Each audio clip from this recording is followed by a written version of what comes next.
Hello and welcome everyone on my Arvind Geography Words YouTube channel.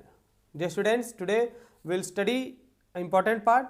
Today we are going to solve MCQ. Okay? आज हम MCQ solve करेंगे natural vegetation chapter का. हम sequence से complete करेंगे. इसके बाद जो अगला चैप्टर होगा उसको और लास्ट वेस्ट तक पहुंचेंगे, ताकि आप थ्योरी तो किसी भी 5 चैप्टर का तैयार कर लो, लेकिन MCQ अगर आपका सारे चैप्टर का तैयार होगा तो आपको बहुत ही बेनिफिट होने वाला है अपकमिंग एग्जाम में. ओके, चलिए स्टार्ट करते हैं बिना टाइम वेस्ट किए. So, question number first, the littoral forest have breathing roots called, यानी बोला है जो लिटोरल फॉरेस्ट होता है उसमें ब्रीथिंग रूट होता है. यानी यहाँ पे जो प्लांट्स होता है ना, बेसिकली प्लांट्स में ये यहाँ पे रूट्स जो होती हैं उनके अंदर एक स्पेशल अरेंजमेंट होता है जिसको आप क्या बोलते हो, निमाटोफोर्स. क्या बोलेगे उसको आप? निमाटोफोर्स. अब ये क्वेश्चन है कि ये होते क्यों हैं? निमाटोफोर्स होते हैं इनको ब्रीथ करने में मदद करने के लिए, यानी ऑक्सीजन प्रोवाइड करने के लिए, यानी सांस लेने में मदद करते हैं. तो कौन सा ऑप्शन हो गया आपका? Option number 1, that is pneumatophores. बाकी पाइनोफोर्स, स्टोमाटा एंड फाइटोफोर्स ये सही ऑप्शन नहीं है. अगला बढ़ते हैं question number 2. The tidal forest shows profuse growth with tangle of climbers. यानी बोला है कि जो टाइडल फॉरेस्ट है ये बहुत सारे इसके अंदर प्रोफ्यूज ग्रोथ होती है. ठीक है, with tangle of climbers. किस लिए? First, to adapt themselves to survive in the soft and shifting mud. Second option, to breathe while being submerged under the water through pores. Option number third, adapt themselves to live in damp and moist condition. And option number 4 is none of these.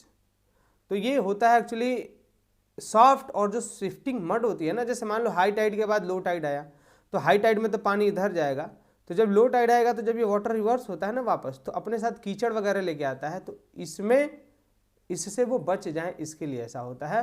तो कौन सा option सही हो गया आपका? Option number A, to survive in the soft and shifting mud.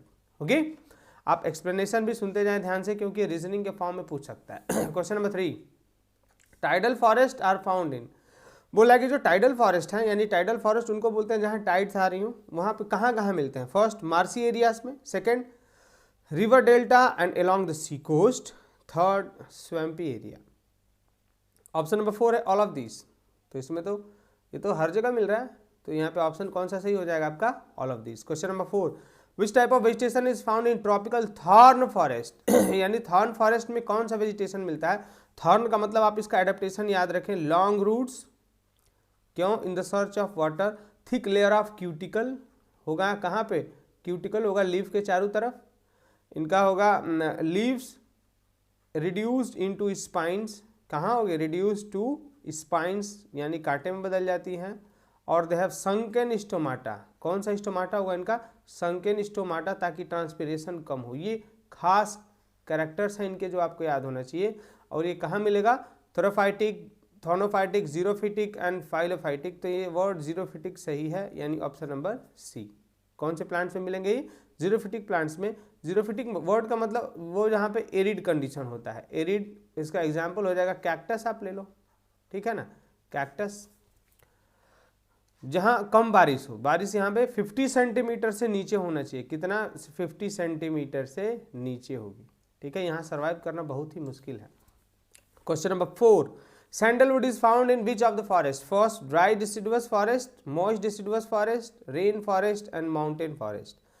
तो question number 5 का जो आंसर होगा वो होगा आपका option number B, it is moist deciduous forest. ये इंपॉर्टेंट है, याद रखना, क्वेश्चन पूछता है ये. Question number 6, which is the most exploited forest. फिर आगे अगला क्वेश्चन, ये सबसे एक्सप्लॉइटेड फॉरेस्ट कौन सा है, यानी इंसानों ने किस जंगल को सबसे ज़्यादा एक्सप्लॉइट कर दिया है, बर्बाद कर दिया है. पहला है tropical evergreen forest, dry deciduous, moist deciduous and tidal. तो ट्रॉपिकल एवरग्रीन फॉरेस्ट को तो इंसानों ने एक्सप्लॉइट नहीं कर पाया है, क्योंकि वहाँ पे हैवी रेनफॉल है. इसकी वजह से, किसकी है? हैवी रेनफॉल की वजह से. ठीक है, ये बच गया है फॉरेस्ट. ड्राई डिसिडुअस में प्लांट्स ये है एक्सप्लॉइटेड, लेकिन उतना कुछ बहुत खास एक्सप्लॉइटेड नहीं है. वही अगर हम बात करें मोस्ट डिसिडुअस फॉरेस्ट की, तो ये सबसे ज़्यादा एक्सप्लॉइटेड प्लांट है. क्यों? क्योंकि इसके अंदर प्रेजेंट क्या है? सैंडलवुड, चंदन की लकड़ी है, जो पूरे वर्ल्ड में डिमांडेड है. चाहे उसकी खुशबू हो या उससे बहुत सारा पूजा पाठ में इस्तेमाल किया जाता है. और इस पर पूरी फिल्म ही बनी हुई है, Pushpa. Question number 7, tropical deciduous forest, tropical deciduous forest also known as, यानी आप इसको और कौन सा फॉरेस्ट बोलते हो? आप बोलोगे इसको rain forest, tidal forest, monsoon forest या नन ऑफ दिस। तो इसमें सही ऑप्शन होगा कौन सा? मॉनसून फॉरेस्ट, यानी डिसिडुअस फॉरेस्ट को आप कौन सा फॉरेस्ट बोलते हो? Monsoon forest. Question number 8, tropical forest. देखो हमने क्वेश्चन बुक के अंदर से और जितना मार्केट में अवेलेबल बुक्स है उनमें से एक बार हमने देखा, तो मैंने खुद बनाने की कोशिश की है ताकि रीजनिंग वगैरह या कहीं से क्वेश्चन छूटे नहीं, और जो मार्केट में अवेलेबल बुक्स हैं उनका भी इंपॉर्टेंट क्वेश्चन हमने उठा लिया है, ठीक है ना। आप देखें, tropical forest are not fully exploited. Why? बोला कि जो ट्रॉपिकल फॉरेस्ट है वो पूरी तरह से एक्सप्लॉइटेड नहीं हुआ है, नॉट बोल रहा है, कारण बताएं। दे हैव डेंस अंडरग्रोथ, यानी इनके अंदर जो घास वगैरह है ना ये बहुत ज़्यादा होती है। Because of tangled mass of canes, palms and bamboos. They are found in highly inaccessible area, यानी ऐसी एरिया पे जहाँ हम पहुँच नहीं सकते हैं। They shade their leaf and have dense canopy. किस वजह से? तो इसका ऑप्शन नंबर बी सही होगा, because of the tangled mass of canes and bamboos, ठीक है। यानी वहाँ पे इतना घास फूस फंसा हुआ है कि अंदर जाना ही बहुत मुश्किल है, ठीक है। तो ये आपका बेसिक रीजन हो गया। क्वेश्चंस किसी फॉर्म में आ सकते हैं, आप ध्यान से इसको दिमाग लगा के पढ़ते जाएं। ट्रॉपिकल रेन फॉरेस्ट हैव, बोला कि जो ट्रॉपिकल रेन फॉरेस्ट है ना उसमें क्या होती है, देखें आप, रेन फॉरेस्ट यानी इक्वेटर के आसपास वाला एरिया, यानी जहाँ पे बहुत ज़्यादा बारिश होती है, ठीक है। They have dense canopy of trees, सही है। They appear green all the year round, ये भी सही है। They do not have fix time to set their leaves, ये भी सही है, यानी ऑल ऑफ दिस सही हो गया। देखें इसको हम एवरग्रीन का मैं डेफिनेशन बता दे रहा हूँ, क्योंकि हम लोग एक बार जो कॉपी चेक कर रहे थे उसमें बहुत बच्चों ने मैक्सिमम यही किया था बोर्ड में। एवरग्रीन में उन्होंने लिख दिया था कि वो हमेशा फिक्स, मतलब वो हमेशा पत्ती उनकी ग्रीन रहती है। तो बच्चों ये गलत है। एवरग्रीन का मतलब होता है they do not have fix time, यानी उनके पास फिक्स समय नहीं होता है टू फॉर फ्लावरिंग, यानी कब वो फूल लेंगे, और फ्रूटिंग के लिए, फ्लावरिंग एंड फ्रूटिंग, ये वो हमेशा लेते रहते हैं, इसलिए इनको आप एवरग्रीन बोलते हो। लेकिन जो डिसिडुअस होते हैं ना उनका एक फिक्स समय होता है, 6 से 8 हफ्तों के लिए उसमें वो पत्तियों को गिरा देते हैं। तो सही शब्द और सही कॉन्सेप्ट याद रखें आपने, तो गड़बड़ होगा। Question number 10, plants of a particular region and plant of a particular region and a fix time. बोला किसी एक पर्टिकुलर रीजन में मिलने वाले पौधों को जो एक फिक्स समय में मिल रहे हैं उनको क्या बोलते हैं? आप उनको बोलते हो फ्लोरा, ये सही हो गया। प्लांट्स को क्या बोलते हैं? फ्लोरा। और फाउना किसको बोलते हैं? किसी एक पर्टिकुलर वेजिटेशन में मिलने वाले एनिमल्स को आप बोलते हैं, ठीक है। तो फ्लोरा वर्ड यानी ऑप्शन नंबर 1 सही है। Question number 11, Sundari trees of Sundarban are used for. बोला कि जो सुंदरी ट्रीज है ना सुंदरवन में, इसी के बेसिस पे नाम ही पड़ गया इसका सुंदरवन। ये किस इसका इस्तेमाल बताएं? सेलेक्ट वॉर्म्स को रियर करने में इस्तेमाल होते हैं। Hard and durable for construction purpose of boats making. Question number 2, answer number 2, marking, furniture, railway, carrier, bridges, none of these. तो इसमें ऑप्शन जो सही होगा वो होगा ये। देखो वहाँ पे ये लकड़ी बहुत मजबूत होती है, इसलिए इसका बोर्ड बनाते हैं, और बाकी वहाँ पे जो आदिवासी लोग हैं ना एज ए फ्यूल इसका इस्तेमाल करते हैं, यानी जला देते हैं, ठीक है ना। ये 2 यूज इसका खास है। Question number 12, tropical deserts have stunted growth. बोला कि स्टंटेड का मतलब होता है ना, मतलब एक पर्टिकुलर छोटा सा हाइट हो जाने के बाद अब इसका ग्रोथ रुक जाना। स्टंट का मतलब होता है इतना थोड़ा सा हाइट के बाद ना इसका ग्रोथ रुक जाना, इसको बोलते हैं स्टंट ग्रोथ, यानी एक पर्टिकुलर हाइट के बाद इसका ग्रोथ रुक जाता है। बताएं क्यों? हाई टेम्परेचर की वजह से, less rain, they do not grow too much, due to long root that deep, none of this. बोला है कि आप इसमें से सही ऑप्शन सेलेक्ट करें। तो इसमें से जो सही ऑप्शन होगा वो ऑप्शन नंबर बी होगा, क्योंकि वहाँ बारिश कम है इसलिए वो ज़्यादा बढ़ते नहीं है, और अगर ज़्यादा बढ़ जाएंगे तो वाटर ऑलरेडी कम है तो वो ट्रांसपिरेशन मैक्सिमम होगा ना, तो उसे सूख जाएंगे वो प्लांट्स। तो ये ऑप्शन आप याद रखेंगे। Question number 13, function of the forest, यानी फॉरेस्ट का फंक्शन ये पूछ सकता है आपसे डायरेक्टली इनडायरेक्टली, इसलिए ये इंपॉर्टेंट है। It produces fruit, leaves, pulps, fibre, oil seed etcetera. हाँ ये सही है, ये तो फॉरेस्ट फंक्शन का हुआ ही, ठीक है। नेक्स्ट ये यानी ये फॉरेस्ट का फंक्शन है। It protect soil from erosion and increase the fertility of the soil. Forest बोला है, क्या ये उसका फंक्शन है? तो हाँ है। It regulates water and carbon dioxide. Water का मतलब हो गया बारिश भी रेगुलेट करता है, और कार्बन डाइऑक्साइड को तो रेगुलेट करता है ये, यानी ऑल ऑफ दिस सही हो गया इसमें। Question number 14, how many major vegetations are there in India. यानी भारत में नेचुरल वेजिटेशंस कितने हैं? तो आप याद रखिएगा ये 5 है। कितना है?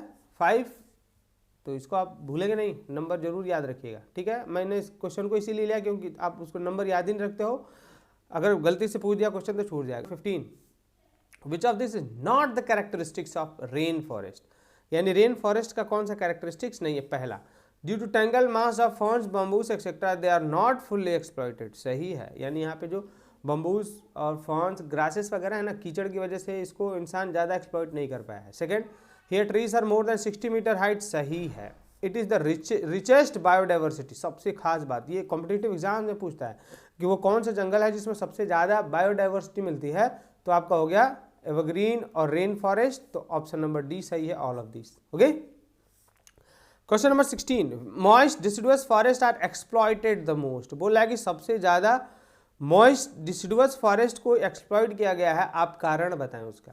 Because of presence of very durable wood, यानी बहुत मजबूत लकड़ी है। ट्रीज विथ ब्रॉड लीव्स, यानी वहाँ जो ट्रीज है उनकी चौड़ी चौड़ी पत्तियाँ हैं इसलिए। दे हैव जीरोफिटिक एडेप्टेशन, यानी उनका जीरोफिटिक एडेप्टेशन है, जीरोफिटिक का मतलब एडेप्टेड फॉर एरिड कंडीशंस, इस वजह से। या लास्ट, प्रेजेंस ऑफ सैंडलवुड, ये रहा खास, पुष्पा देखा ना, सैंडलवुड यानी चंदन की लकड़ी की वजह से इसको सबसे ज़्यादा एक्सप्लॉइट किया गया है, हमने आपको पहले ही बताया ये खास है।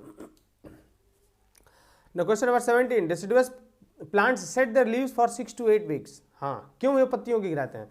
फ्री लाइट इन वेट, यानी अपना वजन घटाने के लिए। Protect from cold, to reduce precipitation, बारिश करने के लिए। या रिड्यूस ट्रांसपिरेशन, तो अपना ट्रांसपिरेशन कम करने के लिए ऐसा करते हैं। ट्रांसपिरेशन क्या है, ये पत्ती हो गया ना, तो इसके अंदर से स्टोमाटा से, किससे, स्टोमाटा से जो ऊपर निकलता है ना पानी, उसको आप क्या बोलते हो, loss of water in the form of vapour through leaves is transpiration.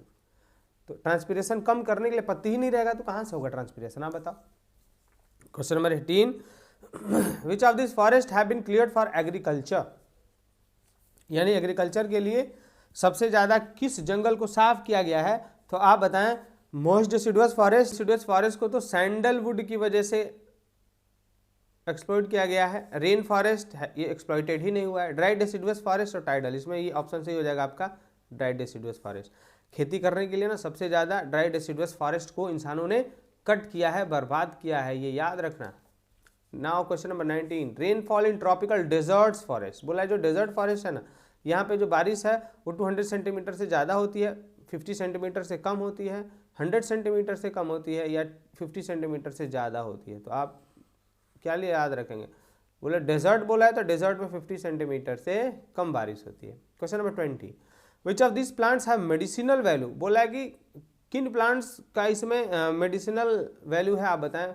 बबूल, नीम, डेट पाम एंड ऑल, तो सबका हो गया। देखो बबूल का बेसिकली ये गम यानी हमारे मसूड़ों के लिए बहुत फ़ायदेमंद होता है, दांत के मसूड़ों के लिए। नीम, इसका तो मेडिसिनल वैल्यू आप जानते हो, इसका दवा वगैरह बनाता है, मेडिसिन्स भी बनाते हैं। इसके ऑयल का भी इस्तेमाल किया जाता है और एज अ मैन्योर भी इस्तेमाल करते हैं। डेट पाम यानी जो खजूर हो गया ना, वो एस्ट्रिजेंट की तरह इस्तेमाल होता है। किसकी तरह, एस्ट्रिजेंट, यानी एस्ट्रिजेंट का मतलब खांसी वगैरह में इस्तेमाल होता है, जिससे ये एस्ट्रिजेंट का मतलब होता है ना, जो नर्व्स हो गई, मतलब हमारी कैपिलरीज हो गई ना, आर्टरीज वेन, उनको ये कॉन्स्ट्रिक्ट करने का काम करता है। क्या करता है, कॉन्स्ट्रिक्ट, तो खांसी वगैरह में बहुत ही फायदेमंद होता है। तो ऑल ऑफ दिस इसका हो गया आपका सही आंसर। ठीक है, हमने तो ये क्वेश्चन ही इसलिए बनाया था ताकि मैं आपको ये सारे मेडिसिनल वैल्यूज बता सकूं इनका, ठीक है ना। Question number 21, which are the following use for making railway sleepers, यानी रेलवे स्लीपर बनाने में सबसे ज़्यादा आप किसका इस्तेमाल कर रहे हो, तो देखो नीम, इबोनी, देवदार एंड रोजवुड में आप इसका इस्तेमाल करते हैं। ठीक है, ये क्वेश्चन जरूर आता है। Which are is use for rearing silk worm, यानी बोला है कि जो सेलेक वॉर्म है ना, उसका कौन से प्लांट का हम इस्तेमाल करते हैं, तो इसमें आपका हो गया पलास। कौन सा हो गया आपका, पलास, इस पे हम ये इनको रेयर करते हैं। ठीक ना। Now question number 23, which of this is used for making beams, plankings and rails for bridges, sleepers and all, यानी ये किन का इस्तेमाल करते हैं आप, जो रेलिंग वगैरह होता है ना पुल पे, इसको बनाने के लिए किनारे की रेलिंग हो गई।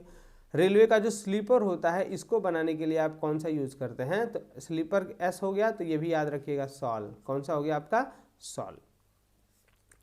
Now question number 24, which of the following is use in making furniture, ship building, sleepers and bridge, किसका इस्तेमाल करते हैं आप ब्रिज वगैरह बनाने के लिए, पुल बनाने के लिए, शिप बिल्डिंग में या स्लीपर्स बनाने में के लिए किसका आप इस्तेमाल करते हैं, तो टीक के लकड़ी का। किसका इस्तेमाल करते हैं, टीक का।